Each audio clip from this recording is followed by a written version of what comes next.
but there were just so many at Avachi, making them an unending threat. It was only by seizing the walls of Verona and by being just a small track away from the previously desired port, the Senate was able to sign a peace agreement with the otherwise hostile tribe. A treaty arrangement in the north, such as this one here, came at the perfect time as we finally found the whereabouts of Hannibal. He was leading a small fleet in the south. The first thing we did after figuring out Hannibal's location was to send the Aquileia fleet west to blockade the port of Cadiz. Except during the voyage we saw a few smaller Carthaginian vessels sailing for Carthago Nova.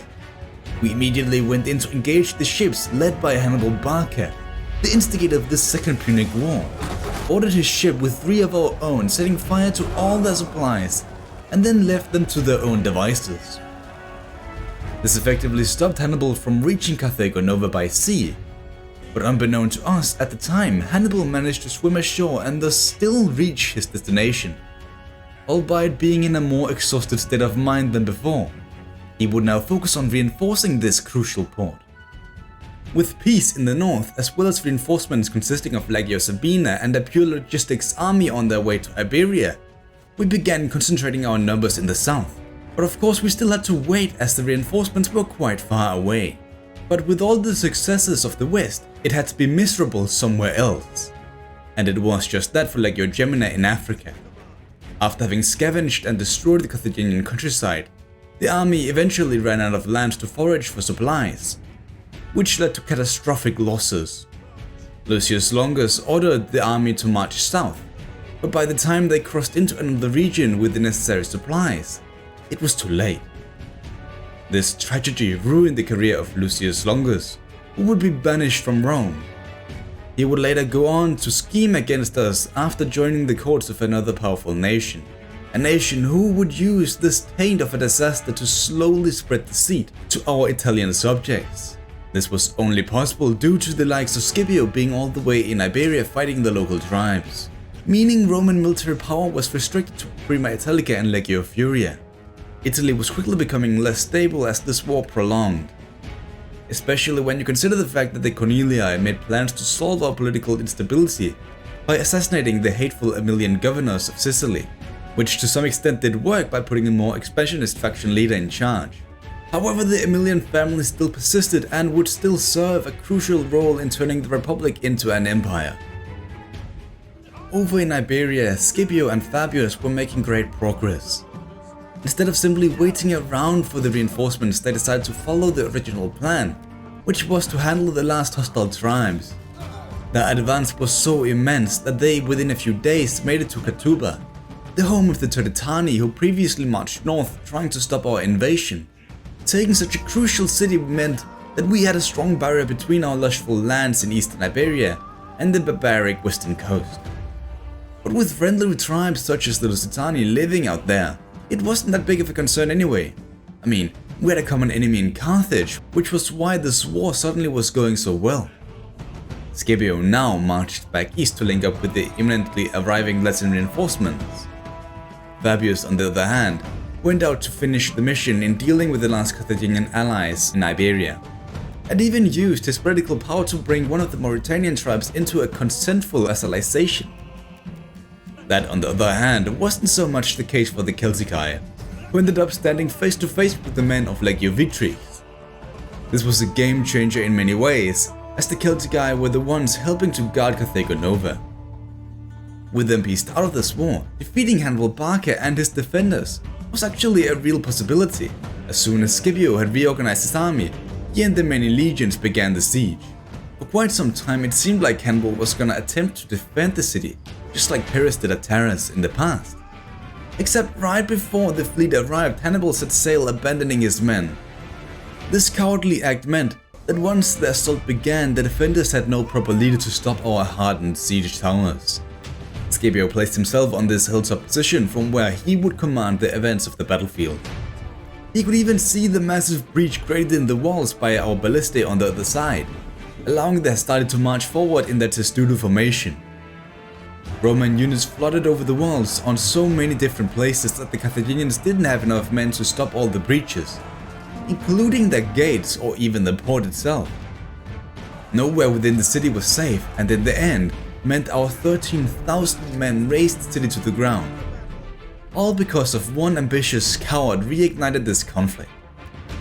The feared Hannibal Barca was nothing compared to the threat Pyrrhus of Epirus posed. However, despite securing the lands of Iberia, this wasn't over just yet. The Carthaginians, fearing for their lives, desperately mustered incredible numbers of men to defend their African holdings, making any invasion incredibly difficult, as if that would stop us, especially considering the fastest way back to Italy was through Africa. And we desperately needed to get back home, as the foreign bribery had done the trick to persuade both the Etruscans and Samnites to declare for independence. Our former allies were now directly threatening Rome. And the first attack was struck against the patrolling sentinel army of Prima Italica, where dozens of Etruscans swarmed our position. Only the cavalry made it out of the encirclement by penetrating a weak point in the overlapping army, just for it to be filled out right after. Nevertheless, the experience of this most seasoned army in all of the Republic fought with such ferocity, they could neutralize some of the weaker points to then assist the more heavily contested points of engagement.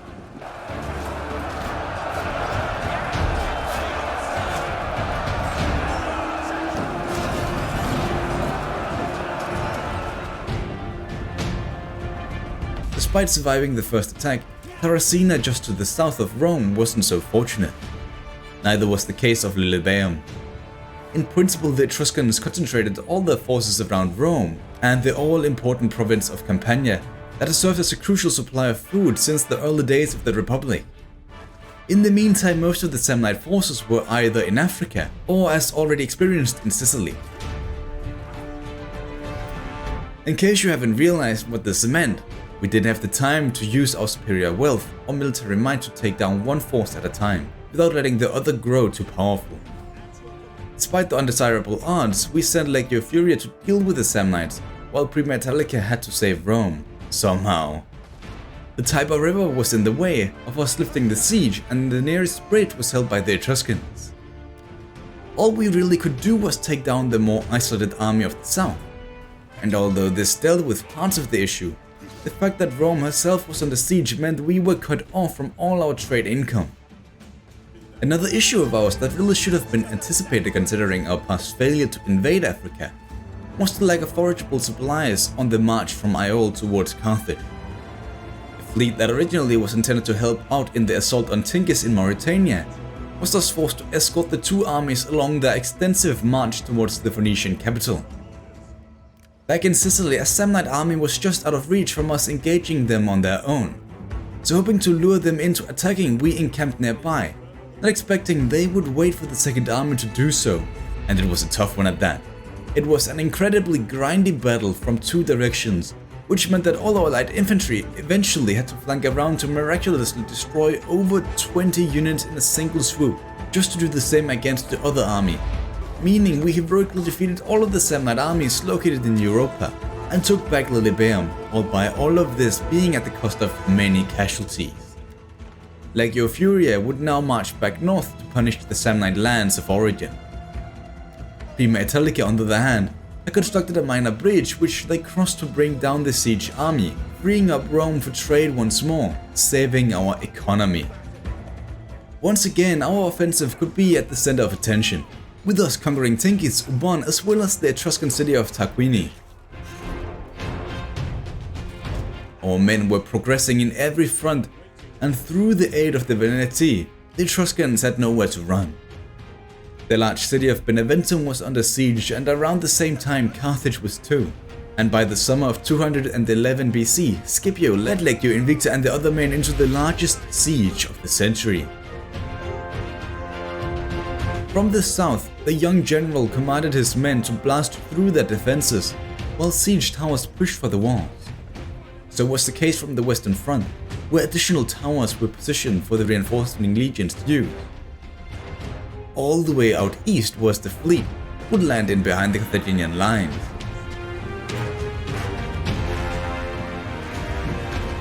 Hannibal Barca was supposedly here somewhere, but was never actually seen on the battlefield. Most likely the coward fled east towards the successor states, who funded the Samnite rebellion. The battle began with Scipio, who ordered his men to advance into the breach while others flooded over the walls. The Western approach was about to do the same.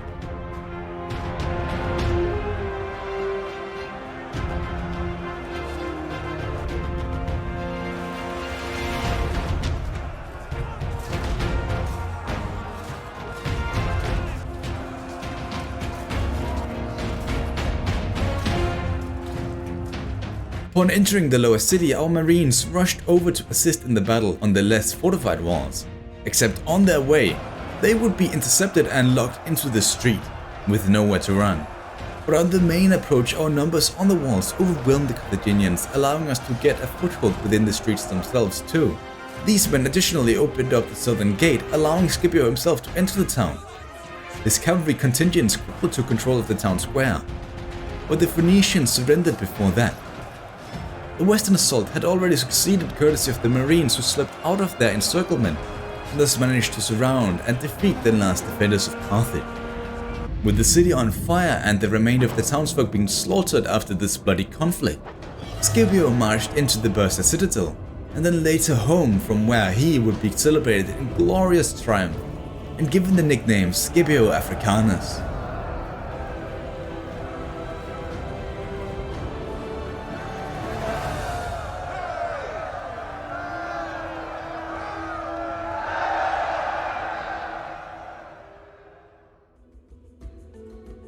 The remainder of the year was spent on cleaning up the rest of the social rebellion, with the historically dubious Syracusans dealing with the Samnite African holdings. The Western Mediterranean was united under either Roman or Allied rule. Except our enemies, they still remained. The Iberian threat had arisen once again, throwing away the attention of many of our most skilled legions.